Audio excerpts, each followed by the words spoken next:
বন্ধুরা নর্মাল গান বাজাচ্ছে, কপিরাইট পড়ে যেতে পারে, তাই বেশিক্ষণ ভিডিও করব না। তো দেখতে পাচ্ছ মা ছেলেকালী আজ পজিশন ছিল আর আমি আসতে পারিনি। আজ কি হলো রে, কি হলো কোম্পানি? সামনে ধর্মার সাউন্ড বাজছে, চলো দেখি। আমার জন্য আজকে নিয়ে যেতে।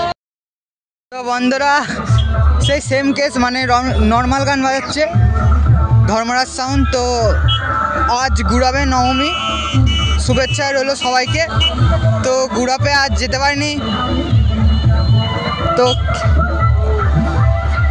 একটু কাজ ছিল বাড়িতে। চলো সামনে ধর্মরাজ সাউন্ড বাজাচ্ছে, নর্মাল গান বাজাচ্ছে বন্ধুরা।